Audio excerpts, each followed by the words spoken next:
Welcome back to the channel, folks. In today's video, we are taking another look at Samsung's latest mid-range, the Galaxy Tab S10 FE. I want to share with you what my experience has been like using this tablet for the past month or so, well, a little bit over a month.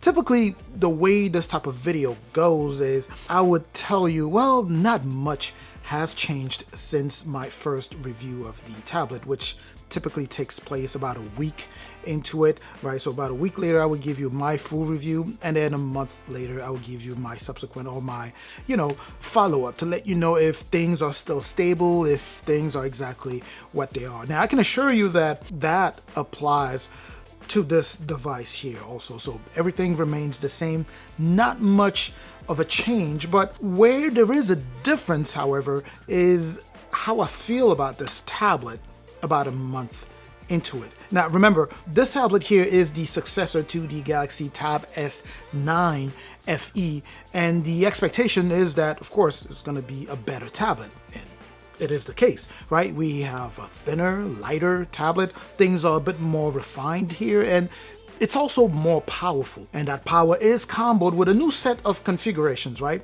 We have this guy here starting off with 8 gigs of RAM as opposed to 6, what we had with the Tab S10 FE, and the following config, or the higher config, would be 256 gigs of internal storage along with 12 gigs of RAM. These, along with a few other things, are what make this tablet better than the predecessor. Also, we do have the expansion here at up to 2 terabytes, so that's always good. Now, in my personal experience, this is a very familiar set for me because, of course, I do own the Tab S10 FE, so it's essentially as if I'm using the Tab S10 FE, same dimension, almost, when it comes down, of course, to day-to-day tasks. You don't really notice a big difference when you go into the power mode, or if you're using anything that is power hungry, that's when you're going to start seeing the difference. When you put them side by side, you see that this thing can power through fairly quickly compared to the Tab S10 FE. That said, when you put this Tab S10 FE next to, I don't know, my iPad, I have an iPad 11 here. When you put it next to one of the iPad 11s that I have here, you start questioning things and some of the decisions made by Samsung, right? Especially as it relates to power. I've made a full-blown, showdown battle review between the Tab S10 FE and my iPad 11, so make sure that you watch that video. I give you all of the details that you need to know. And by the way, as we go over this, if this is your first time visiting, welcome to the channel, of course. Please do me a favor, hit both the like and the subscribe button there. I truly appreciate that. All right, so a month into it, even though last time when I reviewed this tablet, I told you that, it's not worth picking up the Tab S10 FE if you currently own a Tab S9 FE. Definitely not worth it. But if you're coming from something older, a few generations old, yeah, Tab S10 FE would be a nice pickup. It has a ton of things that you will enjoy, but you might be better off stretching your budget if you can. If you can, I would advise for you to add a little bit more money and go for a flagship. Last time I did mention that in my review video. I did say that, if you really want a little bit more power, go for like a Tab S9 or even a Tab S8. But in today's video, or the theme of this video, is really to emphasize the fact that you might just be better off going for a Tab S9 if, again, you can stretch your budget, if you can add a little bit more to your budget. Because right now we have some deals running both at Samsung and also at Best Buy. And I believe at Best Buy you could get a regular Tab S9 for like $600. So you could spend $500 here or add another $100 and go for the Tab S9, which I assure you is a much better tablet than the Tab S10 FE here, despite the fact that it's new. I mean, it has pretty much everything that this tablet has, and then a ton more, right? Anywhere from even the IP68 rating. It's waterproof also. So, I don't know, something to think about. This video is not really an update to let you know that something crazy happened. I don't know, I'm noticing this and that. No, it's really just what I expected. Using it over the past months, it's exactly what I expected it to be. And what made me really want to encourage you to consider a flagship is because of the way the Tab S10 FE here has been performing in GPU heavy related tasks.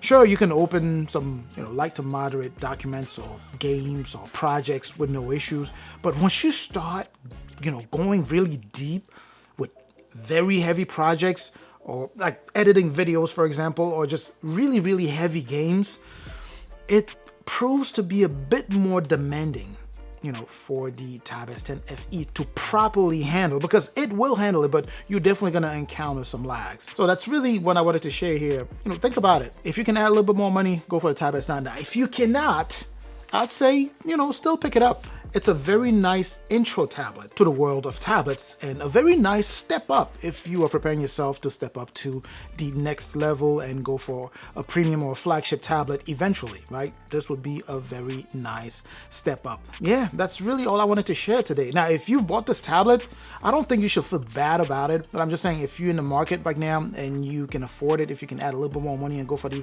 Tab S9, I would say go for it. However, if you go ahead and pick up this, it's still a pretty nice mid-range tablet. You always have to keep that in mind. It's an Android mid-range tablet. When you compare this to, I don't know, an iPad mid-range or an iPad budget, that's a completely different story. So as I mentioned, watch that video that I made on that. It's a nice tablet for, media consumption. You can also do a great deal of multitasking here. Samsung DeX here, fantastic stuff. Unfortunately, of course, you can't push out video signal. I did cover all of this in my previews or in my full review of this tablet. Watch that if you want more details on this. And camera, physical features, all of that good stuff. The audio is really good also, not AKG this time around, but still good. The battery is really good. It's been getting better, as a matter of fact. So even if you're a power user, this is still a pretty decent tablet to pick up. That said, if you're in the market for this and you do have $500 and some change that you want to spend on a tablet, if you can afford it, add a little bit more, push that to $600 if you can, and go for the Tab S9. In fact, I might even go as far as saying, if you have $500 and you can pick up a refurbished Tab S9, I mean, I'm going to say this, and I'm still going to say, check out the links in the description, to see some of the deals. I've done a little bit of research and I've found some deals. So check out the links in the description if those deals have not expired yet. See if you can, save some money.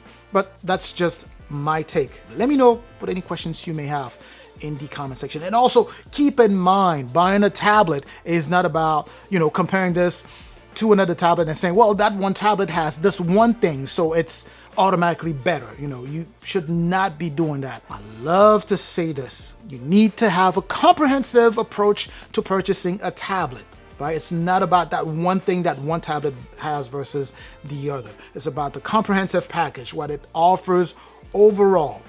So many different variables that you need to consider when buying a tablet. Let me know what any questions you may have in the comment section. I may be able to help you, pull the trigger on one of these tablets. All right, so I'm going to catch you in the comment section. Make sure to like the video, share. I'm going to catch you in the next video as well. Up until that next video, as always, stay safe out there.